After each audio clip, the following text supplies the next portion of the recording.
ಓಂ ನಮಃ ಸೂರ್ಯಾಯ ಚಂದ್ರಾಯ ಮಂಗಳಾಯ ಬುಧಾಯ ಚ ಗುರುಶುಕ್ರ ಶನಿಭ್ಯಶ್ಚ ರಾಹುಕೇತುವೆ ಕುರ್ವಂತು ಸರ್ವೇ ಮಮ ಸುಪ್ರಭಾತಂ.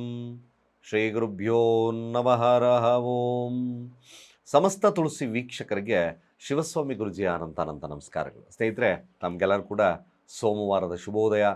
ಭಗವಂತ ನಿಮ್ಮೆಲ್ಲರಿಗೂ ಕೂಡ ಆಯುರಾರೋಗ್ಯ ಐಶ್ವರ್ಯವನ್ನು ಕೊಟ್ಟು ಕಾಪಾಡಲಿ ಅಂತ ಬೇಡಿಕೊಳ್ತಾ 12 ರಾಶಿಗಳ ಭವಿಷ್ಯವನ್ನು ತಿಳ್ಕೊಳ್ತಕ್ಕಂಥ ಸಮಯ.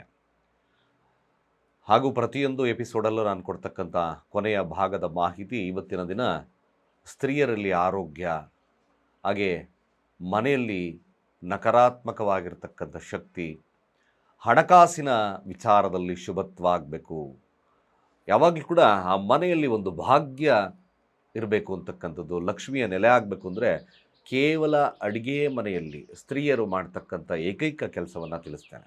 ಇದನ್ನು ಮಾಡಿ ಖಂಡಿತ ಭಾಳಷ್ಟು ಶುಭತ್ವಾಗುತ್ತೆ. ಕೊನೆಯ ಭಾಗದಲ್ಲಿ ಆ ವಿಚಾರವನ್ನು ತಿಳಿಸ್ತೇನೆ. ಮೊದಲು ಈ ದಿನ ಪಂಚಾಂಗ ಶ್ರವಣ, ತದನಂತರ ದ್ವಾದಶ ರಾಶಿಗಳ ಭವಿಷ್ಯವನ್ನು ತಿಳ್ಕೊಳ್ಳೋಣ.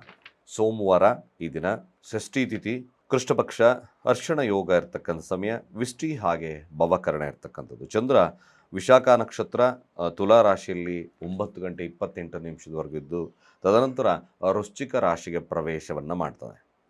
ಇವತ್ತಿನ ಕಾಲಮಾನವನ್ನು ನೋಡೋದಾದರೆ ರಾಹುಕಾಲ ಬೆಳಗ್ಗೆ 8 ಗಂಟೆ 2 ನಿಮಿಷದಿಂದ 9 ಗಂಟೆ 31 ನಿಮಿಷದವರೆಗೂ, ಯಮಗಂಡ ಕಾಲ ಬೆಳಗ್ಗೆ 11 ಗಂಟೆಯಿಂದ ಮಧ್ಯಾಹ್ನ 12 ಗಂಟೆ 31 ನಿಮಿಷದವರೆಗೂ, ಗುಳಿಕ ಕಾಲ ಮಧ್ಯಾಹ್ನ 2 ಗಂಟೆಯಿಂದ 3 ಗಂಟೆ 30 ನಿಮಿಷದವರೆಗೂ ಕೂಡ, ದುಷ್ಟ ಮುಹೂರ್ತ ಇರ್ತಕ್ಕಂಥದ್ದು ಮಧ್ಯಾಹ್ನ 12 ಗಂಟೆ 55 ನಿಮಿಷದಿಂದ 1 ಗಂಟೆ 42 ನಿಮಿಷದವರೆಗೂ. ಹಾಗೆ ಕಂಟಕ ಮೃತ್ಯುದೋಷ ಇರ್ತಕ್ಕಂಥದ್ದು ಬೆಳಗ್ಗೆ 5 ಗಂಟೆ 59 ನಿಮಿಷದಿಂದ 8 ಗಂಟೆ 59 ನಿಮಿಷದಿಂದ 9 ಗಂಟೆ 46 ನಿಮಿಷದವರೆಗೂ. ಸ್ನೇಹಿತರೆ, ಚಂದ್ರ ಸ್ಥಿತವಾಗಿರ್ತಕ್ಕಂಥದ್ದು ವಿಶಾಖ ನಕ್ಷತ್ರ, ಅಂದರೆ ಗುರುವಿನ ನಕ್ಷತ್ರದಲ್ಲಿ ಸ್ಥಿತವಾಗಿದ್ದಾನೆ. ಯಾರಿಗೆ ಯಾವ ಫಲಗಳು ಲಭ್ಯತೆ ಆಗುತ್ತೆ ನೋಡ್ಕೊಂಬರೋಣ. ಮೊದಲು ಮೇಷರಾಶಿಯವರ ಫಲ ನೋಡಿ. ಮೇಷರಾಶಿಯವರಿಗೆ ಚಂದ್ರ ನೀಚನಾಗಿದ್ದಾನೆ. 9 ಗಂಟೆಯ ನಂತರದಲ್ಲಿ ಚಂದ್ರ ಅಲ್ಲಿಗೆ ಗುರುವಿನ, ಅಂದರೆ ವೃಶ್ಚಿಕ ರಾಶಿ ಗುರುವಿನ ನಕ್ಷತ್ರಕ್ಕೆ ಪಾದಾರ್ಪಣೆಯನ್ನು ಮಾಡುತ್ತೆ. ಮೇಷರಾಶಿಯವರ ವಿಚಾರಕ್ಕೆ ಬಂದಾಗ ಕೆಲವೊಂದು ವಿಚಾರಗಳನ್ನು, ಇದನ್ನು ವಾದ ವಿವಾದಗಳನ್ನು ತಪ್ಪಿಸ್ಬೇಕಾಗ್ತದೆ. ಆದಷ್ಟು ಕೂಡ ಮನಸ್ಥಿತಿಯನ್ನು ಕೋಪದಿಂದ ದೂರವನ್ನು ಮಾಡಿ ಅಣ್ಣ ತಮ್ಮಂದರ ವಿಚಾರ, ನೆರೆಹೊರೆಯವರ ವಿಚಾರ, ಮಾತಿನ ವಿಚಾರದಲ್ಲಿ ಸ್ವಲ್ಪ ಜಾಗರೂಕತೆ. ಯಾರು ಮೇಷರಾಶಿಯಲ್ಲಿದ್ದೀರೋ ಪ್ರಯಾಣದಲ್ಲಿ ಕೆಲವೊಂದು ಅಡೆತಡೆಗಳು ಬರ್ತಕ್ಕಂಥದ್ದು ಇರ್ತದೆ. ಇದರಿಂದ ಕೋಪವನ್ನು ಮಾಡಿಕೊಂಡು ಅನ್ನೆಸಸರಿಯಾಗಿ ಮನೆಯವರ ಮೇಲೆಲ್ಲ ರೇಗಾಡ್ತಕ್ಕಂಥದ್ದು ತುಂಬ ಜಾಸ್ತಿ ಆಗುತ್ತೆ, ಅನ್ನೆಸಸರಿಯಾಗಿ. ಹಾಗಾಗಿ ಮೇಷರಾಶಿಯಲ್ಲಿರ್ತಕ್ಕಂಥವ್ರು ಸಾಧ್ಯವಾದಷ್ಟು ಕೂಡ ಕೋಪ ನಿಯಂತ್ರಣದಲ್ಲಿಟ್ಕೊಳ್ಳಿ.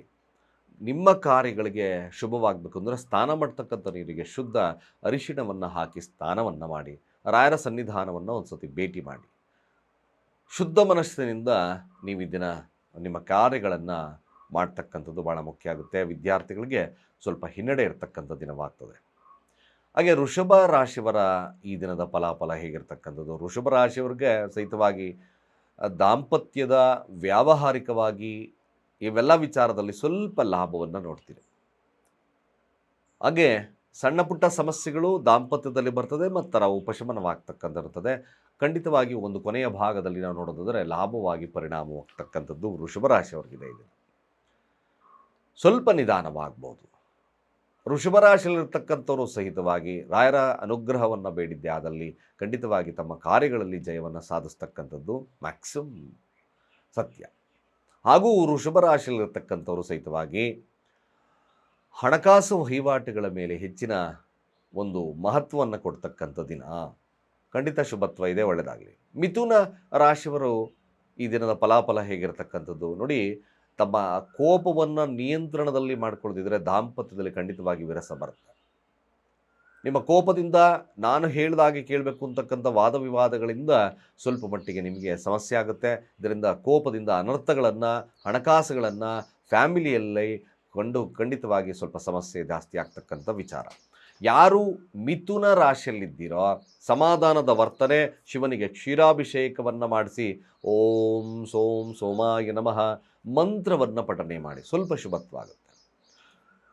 ಕಟಕ ರಾಶಿಯವರ ವಿಚಾರದಲ್ಲಿ, ಕಟಕ ರಾಶಿಯವರಿಗೆ ವ್ಯಾವಹಾರಿಕವಾಗಿ ನಡೆ ಸ್ವಲ್ಪ ನಷ್ಟ ಆಗ್ತದೆ. ಹಣಕಾಸು ವಹಿವಾಟುಗಳು ಸ್ವಲ್ಪ ಕ್ಲಿಷ್ಟತೆಯನ್ನು ಕೊಡುತ್ತೆ. ವ್ಯಾವಹಾರಿಕವಾಗಿ ನಷ್ಟವನ್ನು ಇರತಕ್ಕಂಥ ದಿನವಾಗ್ತದೆ. ಸ್ವಲ್ಪ ಅದರ ಬಗ್ಗೆ ಜಾಗರೂಕತೆಯನ್ನು ವಹಿಸಿ ಸ್ವಲ್ಪ ಕಡಲೆಕಾಳಿನ ಫಲಹಾರವನ್ನು ಹತ್ತಿರದಲ್ಲಿರ್ತಕ್ಕಂಥ ದೇವಸ್ಥಾನಗಳಲ್ಲಿ ಹಂಚತಕ್ಕಂಥ ಕೆಲಸವನ್ನು ಮಾಡಿ. ಸ್ವಲ್ಪ ಶುಭತ್ವಾಗುತ್ತೆ. ಸಿಂಹರಾಶಿಯವರಿಗೆ ಖಂಡಿತ ಒಂದು ಲಾಭದ ದಿನವಾಗಿ ಪರಿಣಾಮವನ್ನು ಬೀರುತ್ತೆ. ವ್ಯಾವಹಾರಿಕವಾಗಿರ್ತಕ್ಕಂಥ ಲಾಭವನ್ನು ನೋಡ್ತೀರಾ. ತಮ್ಮ ನಿರ್ಧಾರಗಳು ಸ್ವಲ್ಪ ವ್ಯತಿರಿಕ್ತವಾಗಿರ್ತಕ್ಕಂಥದ್ದು ಇರ್ತದೆ, ಆದರೂ ಕೂಡ ಲಾಭವನ್ನು ನೋಡ್ತಕ್ಕಂಥದ್ದು ಇರುತ್ತೆ. ಅಬಂಡೆಂಟಾಗಿ ಲಾಭವನ್ನು ನೋಡ್ತೀರಾ. ಸಿಂಹರಾಶಿಯವರಿಗೆ ಶುಭತ್ವ ಇದೆ, ಒಳ್ಳೆಯದಾಗಲಿ. ಕನ್ಯಾ ರಾಶಿಯವರಿಗೆ ಸಾಧ್ಯವಾದಷ್ಟು ಹೆಚ್ಚಿನವಾಗಿ ಕಲಿಬೇಕು ಅಂತಕ್ಕಂಥದ್ದು ಇರುತ್ತೆ. ಪ್ರಯತ್ನದಿಂದ ತಮ್ಮ ಹೆಸರು ಕೀರ್ತಿ ಪ್ರತಿಷ್ಠೆಯನ್ನು ಗೆಲ್ತಕ್ಕಂಥದ್ದು ಇರುತ್ತೆ. ದಾಂಪತ್ಯದಲ್ಲಿ ಸಣ್ಣ ಪುಟ್ಟ ಮಾತಿನ ಚಕಮಕಗಳಿರ್ತಕ್ಕಂಥದ್ದು ಕನ್ಯಾ ರಾಶಿಯವರಿಗೆ ತೋರಿಸ್ತದೆ. ಯಾರು ಕನ್ಯಾ ರಾಶಿಯಲ್ಲಿದ್ದೀರೋ ಕೇವಲ ನಮ್ಮ ವ್ಯಾಪಾರ ವಹಿವಾಟುಗಳು ಆಗಿರ್ಬೋದು, ಮನೆಯ ವಿಚಾರಗಳಲ್ಲಾಗಿರ್ಬೋದು, ಸ್ವಲ್ಪ ಎಫರ್ಟ್ ಹಾಕಿ ಕೆಲಸವನ್ನು ಮಾಡಿ. ಖಂಡಿತ ಶುಭತ್ವ ಜಾಸ್ತಿ ಆಗ್ತಾ ಬರುತ್ತೆ, ಶುಭವಾಗ್ತದೆ.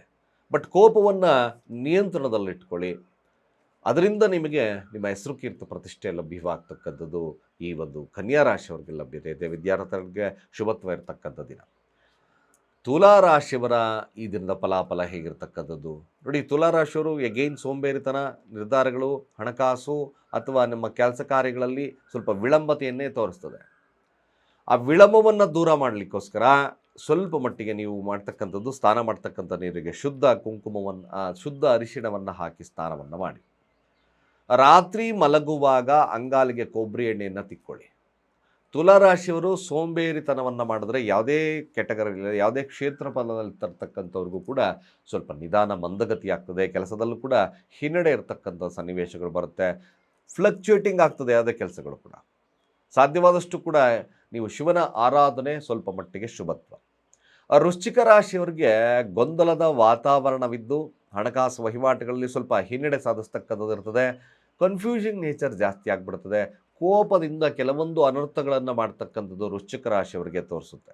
ಅನ್ನೆಸಸರಿ ಆಗಿರ್ತಕ್ಕಂಥ ವಿಚಾರಗಳನ್ನು ತಪ್ಪಿಸಿ ಸ್ವಲ್ಪ ಕಾಮಾಗಿ ಯೋಚನೆ ಮಾಡಿ, ಸಮಾಧಾನದಿಂದ ವರ್ತನೆಯನ್ನು ಮಾಡಿ. ಕೇಳಿದ್ದೆ ವಿಚಾರಕ್ಕೆ ಹೋಗಬೇಡಿ. ಇದರಿಂದ ಕುಟುಂಬದಲ್ಲಿ ನೆಮ್ಮದಿಯನ್ನು ಕಳ್ಕೊಳ್ತೀರಿ. ಸಾಧ್ಯವಾದರೆ ನೀವು ಚಂದನದ ಅಭಿಷೇಕವನ್ನು ಶಿವನಿಗೆ ಮಾಡಿಸಿ ಪ್ರಾರ್ಥನೆ ಮಾಡ್ತಕ್ಕಂಥದ್ದು ಒಳ್ಳೆಯದು. ಧನುರಾಶಿಯವರ ಫಲಾಫಲ ಹೇಗಿರ್ತಕ್ಕಂಥದ್ದು. ಧನುರಾಶಿಯವರಿಗೆ ನೋಡಿ, ಕೆಲವೊಂದು ಸ್ವಾರ್ಥತೆಯಿಂದ, ಕೆಲವೊಂದು ವಾದ ವಿವಾದಗಳಿಂದ ಅಥವಾ ತಾವೇ ಏನು ರೆಸ್ಪಾಂಡ್ ಮಾಡ್ದಲೇ ತಾವು ನಷ್ಟವನ್ನು ಅನುಭವಿಸ್ತಕ್ಕಂಥದ್ದು ಸಾಧ್ಯತೆ ಧನುರಾಶಿಯವರಿಗಿರುತ್ತೆ. ಕೋಪದಿಂದ ಕೆಲವೊಂದು ಅನರ್ಥಗಳು ಕೂಡ ಆಗುತ್ತೆ. ಅದು ಕೂಡ ದಾಂಪತ್ಯದ ಮೇಲೆ ವ್ಯಾವಹಾರಿಕವಾಗಿ ಪರಿಣಾಮವನ್ನು ಬೀರುತ್ತೆ. ಧನುರಾಶಿಯವ್ರಿಗೆ ಅಷ್ಟು ಉತ್ತಮದ ದಿನವಲ್ಲ. ಯಾರು ಧನುರಾಶಿಯಲ್ಲಿದ್ದೀರೋ ಸ್ವಲ್ಪ ಮಟ್ಟಿಗೆ ದೈವಿಕತ್ವವನ್ನು, ದೈವಿಕ ವಿಚಾರಗಳಿಗೆ ಯೋಚನೆಗಳನ್ನು ಮಾಡ್ತಕ್ಕಂಥದ್ದು ಅತಿ ಮುಖ್ಯ. ಇಲ್ಲಾಂದರೆ ಸ್ವಲ್ಪ ಸಮಸ್ಯೆಗೀಡಾಗ್ತಕ್ಕಂಥದ್ದು ಇರ್ತದೆ. ತಾವು ಕೂಡ ಈ ದಿನ ಹಾಲಿನ ಪದಾರ್ಥಗಳನ್ನು ದಾನವನ್ನು ಮಾಡಿ, ಅಥವಾ ಶಿವನಿಗೆ ಕ್ಷೀರಾಭಿಷೇಕ, ಶಿವನ ಅಷ್ಟೋತ್ತರಗಳನ್ನು ಮಾಡಿದ್ರೆ ಸಾಧಾರಣವಾಗಿರ್ತಕ್ಕಂಥದ್ದು ಇರ್ತದೆ ಈ ದಿನ. ಮಕರ ರಾಶಿಯವರ ಈ ದಿನದ ಫಲಾಫಲ ಖಂಡಿತ ತಮ್ಮ ಕಾರ್ಯದಿಂದ ಲಾಭವನ್ನು ಮಾಡ್ತಕ್ಕಂಥದ್ದು ಜಾಸ್ತಿ ಇದೆ. ಮಕರ ರಾಶಿಯವರು ಆರೋಗ್ಯದ ವಿಚಾರದಲ್ಲಿ ಸ್ವಲ್ಪ ಶುಭತ್ವ ಇರತಕ್ಕಂಥದ್ದು ಇರುತ್ತೆ. ಕೋರ್ಟ್ ಕಚೇರಿಯ ವಿಚಾರದಲ್ಲಿ ಲಾಭವನ್ನು ಪಡ್ತಕ್ಕಂಥದ್ದು ಇರ್ತದೆ. ಸಾಧ್ಯವಾದಷ್ಟು ದಾಂಪತ್ಯದಲ್ಲಿ ಬರ್ತಕ್ಕಂಥ ಸಮಸ್ಯೆಗಳನ್ನು ದೂರಗೊಳಿಸಿ ಇನ್ನೆಲ್ಲ ಮಿಕ್ಕ ವಿಚಾರಗಳು ಶುಭತ್ವ ಜಾಸ್ತಿ ಇದೆ, ಶುಭವಾಗುತ್ತೆ. ಕುಂಭರಾಶಿಯ ಫಲಾಫಲ.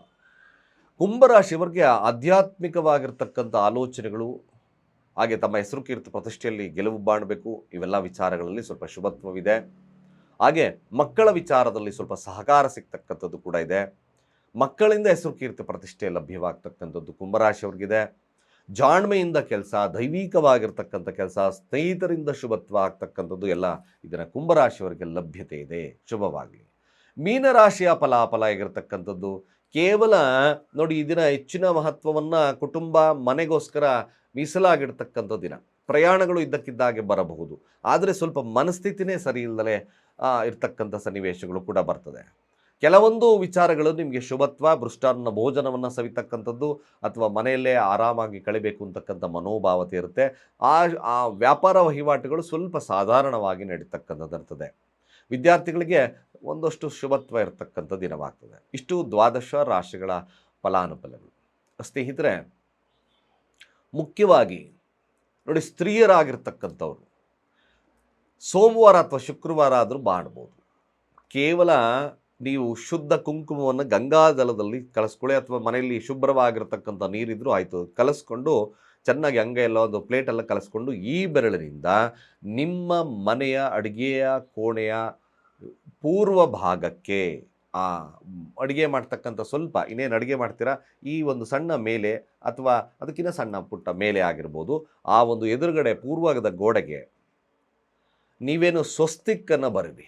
ಕೇವಲ ಸ್ವಸ್ತಿಕ್ಕನ್ನು ಬರೆದು ಪ್ರತಿ ದಿವಸ ನೀವೇನು ಮಾಡಬೇಕು, ಅಳಿಸೋದಾಗೆಲ್ಲ ಅದನ್ನು ಬರಿತಾ ಇರ್ತಕ್ಕಂಥ ಕೆಲಸವನ್ನು ಮಾಡಿ. ಎವ್ರಿಡೇ ಬರೆಯೋದು ಬೇಡ, ಯಾವಾಗ ಅಳಿಸುತ್ತೋ ಅದನ್ನು ಬರೀರಿ. ಓಂ ಶ್ರೀಂ ಮಹಾಲಕ್ಷ್ಮೀ ನಮಃ ಮಂತ್ರ ಘೋಷಣೆಯನ್ನು ಸ್ಟಾರ್ಟ್ ಮಾಡಿ ನಿಮ್ಮ ಅಡುಗೆ ಕಾರ್ಯಕ್ರಮ ಅಥವಾ ಇನ್ನಿತರೆ ಕಾರ್ಯಕ್ರಮವನ್ನು ಸ್ಟಾರ್ಟ್ ಮಾಡಿಕೊಳ್ಳಿ. ಖಂಡಿತವಾಗಿ ನಿಮ್ಮ ಮನೆಯ ಸ್ತ್ರೀ ಆರೋಗ್ಯದಲ್ಲಿ ಬರ್ತಕ್ಕಂಥ ಸಮಸ್ಯೆಗಳು ಕಡಿಮೆ ಆಗುತ್ತೆ. ಹಣಕಾಸಿನ ವ್ಯವಸ್ಥೆ ಹಾಗೆ ನೀವು ಮಾಡ್ತಕ್ಕಂಥ ಅಡುಗೆನೂ ಕೂಡ ರುಚಿ ಆಗ್ತಕ್ಕಂಥರುತ್ತೆ. ಈ ಕೇವಲ ಸ್ವಸ್ತಿಕ್ ಮಾರ್ಕ್ ನಿಮಗೆ ಶುಭತ್ವ ಕೊಡೋದ್ರಿಂದ, ಆರೋಗ್ಯವನ್ನು ಕೊಡೋದ್ರಿಂದ ಅತ್ಯಂತ ಅದ್ಭುತವಾಗಿರ್ತಕ್ಕಂಥ ಪರಿಹಾರ ಮಾಡ್ಕೊಳ್ಳಿ, ಶುಭವಾಗುತ್ತೆ ಅಂತ ಹೇಳ್ತಾ ಸರ್ವೇ ಜನ ಸುಖಿನೋ ಭವಂತು.